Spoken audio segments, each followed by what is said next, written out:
Welcome to Beyond the Stream. Every once in a while, since I've been here since the late 80s, I see HTC employees, and I know a little bit about their story, and that just a little bit. So we're going to learn a lot more about Coy Norris. Hey, Coy. Good morning, Jack. How you doing? I'm doing great. Boy, I didn't know. Is this a new title, Executive Director of Information Operations? Well, I guess it's getting close to 5 years old. Right Really? now. Okay. Yes, yeah, so fairly new. Big title. Got a great team that helps that work, to help support me. I remember when you didn't wear a collared shirt and nice dress slacks to the office, man. Oh, come on now. Yeah? Well, how did you get your start in HTC?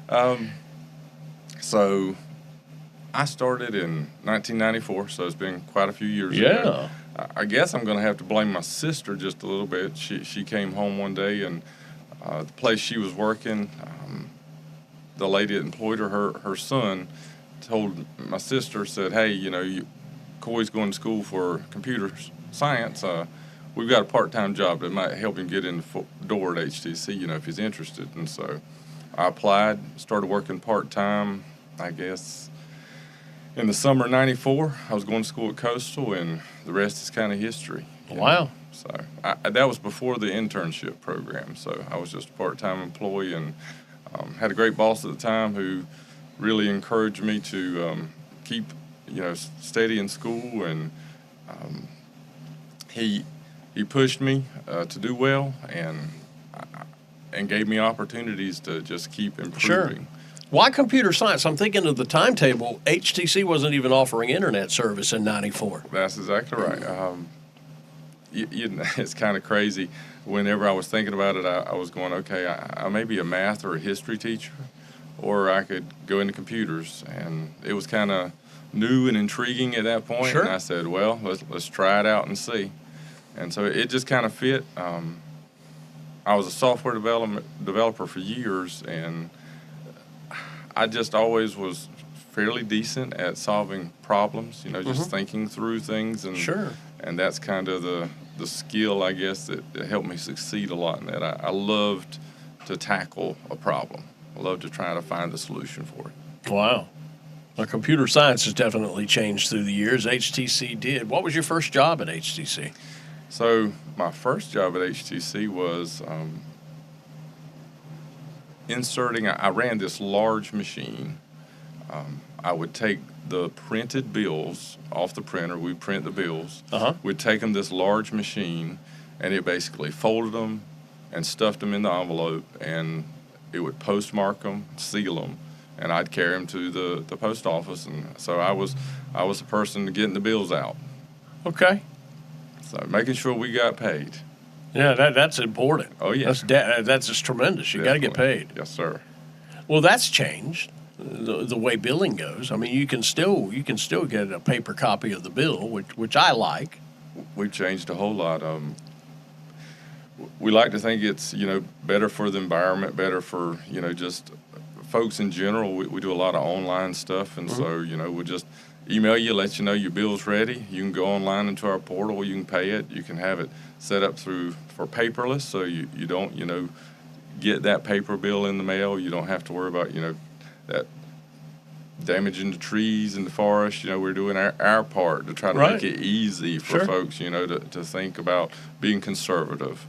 And so along with that, combine that with auto-pay and paperless, you can kind of set it and forget it. Just as long as your bill kind of comes out and it's pretty close to the same, you just roll on. Right. Yeah, I'm amazed at how easy your website is. I mean, the link's right there, boom. And you're good to go, which helps me because it slips my mind. I was in limbo when I got set up and moved my operations to Conway, and then I sold the company. I never really set up the auto pay because I had a company that was coming in to say, we're going to start taking this over, but we didn't know the date. So I said, well, it'd probably be a little easier.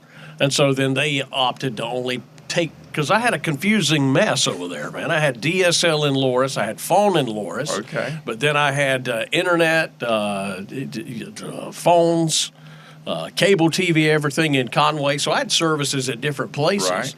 and even down at the barbershop for a while at 3 places. It was a little crazy. You got spread kind of thin there for a while, didn't you? Yeah, well, you know how I am, man. I'm driving all over the place. There's some customers that have a lot more elaborate stuff to deal with than I do. Well, we're here to help you no matter how. Well, it was just it was seamless, and then I got hooked up with the bundle. Awesome. And so that I actually paid less for my phone. My bill got cheaper when I did the bundle. Well, that's kind of a strategy, you know, we like to kind of employ. The more service you get, the more you save, you know, in a lot of instances, especially, you know, for small businesses and things along those lines. We're looking to try to package them in such a way that's more beneficial to you, you know, to make it appealing and enticing. Well, information operations, what's that all about? Oh, wow. I guess it's kind of a fancy title just to say we handle the day-to-day computer business of the co-op. And so when I say the day-to-day computer business of the co-op, the staff, you know, that I work with, we write software to take a service order when you call in and say, hey, can I get internet service with HTC? We have the software systems and maintain them that. So you guys wrote your own? Yes, we did. Wow. We have an extremely talented staff. I mean, it's come a long ways, but there's a great group of people that's able to do some really amazing things. I feel like, you know, being able to write our own has really allowed us to kind of customize it to the way we like to do business at HTC. Yeah. We have, you know, the rest of our staff outside of information operations, they like to call on us, and we're able to kind of be nimble and flexible and give them the things they need, hopefully in a reasonable amount of time. Whereas if we'd have went with something off the shelf, you know, it may have been more locked into the way they have designed it to do business. But yeah, we handle the software side of the house, the networking for the whole entire co-op, you know, no matter what office. We're handling that networking and all the computing horsepower behind it, as well as the cybersecurity to help do our best to keep, you know, your information safe and the co-op's information safe. So how many guys do you have working in your department now? So in my department, there's about 48 of us. Yeah, I figured it would be a pretty large number. Yeah, and it's split kind of roughly 22, 23 development staff, and the rest comprise cybersecurity, network administration, help desk support, and database administration.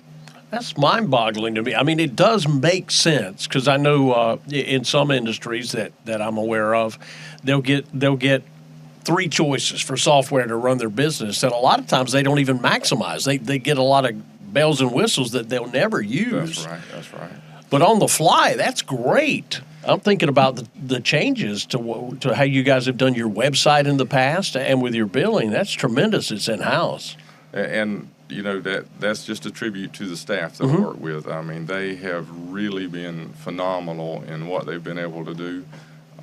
We've adapted over time. The industry has changed a lot. Whenever I started way back when, we kind of had what you call a dumb terminal that sat in front of you. You had this big computer system to set in the computer room. And so that's kind of switched in a lot of ways. The brains are sitting, you know, on your desktop now, and part of the brains are sitting in the computer room, but we had a full, large room at one point of computers and storage, and that's shrunk to probably a third of the size of where we were when. Wow. So it's almost back to where it was when I started. It grew and filled the room, and it shrunk back there again. Yeah.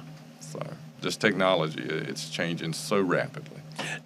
Does AI play a part in what you guys do? I mean, that's the buzzword now. I'm not as afraid of AI as I once was. I'm afraid of what people are going to do using AI more so. So we're all trying to figure out how AI is going to play that part.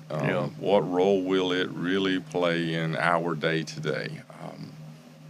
We've had a lot of people adopt it to do I would say more of its advanced Google type search, and it's really for our software development team, it's become quite the tool because it can actually do small portions of code and help troubleshoot those things and give you the best way to do it. So there's a lot of things that we're doing with it currently, but we're exploring where it will be beneficial because we want it to be an aid to all of our employees to make them more efficient in their day-to-day jobs and make their jobs a little bit easier if possible. I can only imagine the challenges, though, using that, of how you can still meet your security protocols. 100%. We're trying to put the right guardrails and policies in place to help people understand what they should and shouldn't do, what information they should expose to it, what they shouldn't expose to it, and just the proper way to prompt it to get the things they need and do it safely. Sure. Well, you grew up in this area, right? Yes, sir. Yeah, whereabouts did you grow up in the county? Out country Loris. Yeah, the countryside of Loris. Not near the city really, but kind of between Loris and Longs out that way. Okay. Yeah, a little tobacco farm. So you did that? Yes, sir. Sure. Boy, did. I tell you what, air conditioning can't be beat if you've been in a tobacco field. Well, that kind of helps influence your decisions for moving forward. Be like, hey, I want a job with air conditioning. I want to be inside. Exactly it. Yeah, taught a lot. Learned a lot on the farm. We worked, but it was a family farm, and we had a lot of fun. Yeah, lots of fun. Just this week, I ran into one of the teenagers that helped us back in the day, and we just had a good time reminiscing over all of the fun we had just cutting up while working. Right. Yeah.